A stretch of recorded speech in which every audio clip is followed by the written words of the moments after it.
আজ ৭৬তম প্রজাতন্ত্র দিবস। গোটা দেশ জুড়ে পালিত হলো দিনটি। সেই মতো সোনারপুর ব্লকের খেয়াদহ ২ নম্বর গ্রাম পঞ্চায়েত অঞ্চলের উচ্চপোতা মোড়ে পালন করা হলো প্রজাতন্ত্র দিবস। প্রত্যেক বছর পঞ্চায়েত সদস্য রতন গায়েনের উদ্যোগে এখানে পালিত হয়ে আসছে এই দিনটি। এবারেও তার ব্যতিক্রম হয়নি। জাতীয় পতাকা ও তৃণমূল কংগ্রেসের দলীয় পতাকা উত্তোলন করে পালন করলেন রতন গাইন এই দিনটি। পতাকা উত্তোলনের আগে সবাই গাইলেন জাতীয় সঙ্গীত।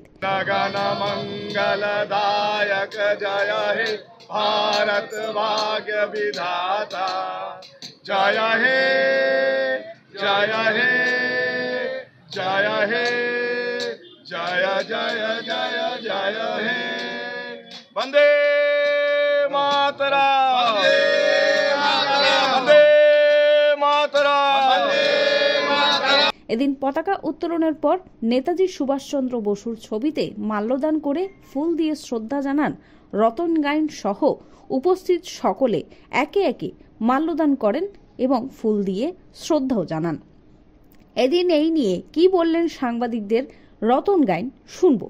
পতাকা উত্তোলনটা শুধু খেয়াদা 2 এর মধ্যে নয়, এরা সারা দেশব্যাপী এটা চলছে। তা সুতরাং এটা আমরা ৭৬তম এবারে, তো আমরা প্রত্যেক বছরই করি, এবছরও আমরা করেছি এবং আমাদের দলীয় নির্দেশ থাকে দিদি ফিরদৌসিদি নজরুল্লাহ বলে দেয় যে প্রত্যেকটা প্রোগ্রাম প্রত্যেকটা বুথেই যেন হয়। তা আমরা, কারণ দিদি আসতে পারে না, কারণ এত প্রোগ্রাম, তাই যে দিদি সব জায়গায় জয়েন করতে পারে না। তো আমরা আজকে ফ্ল্যাগ তুললাম, 23শে জানুয়ারি করেছি, 26 জানুয়ারি করেছি এবং 15 আগস্টও আমরা করব। তো সুতরাং এটা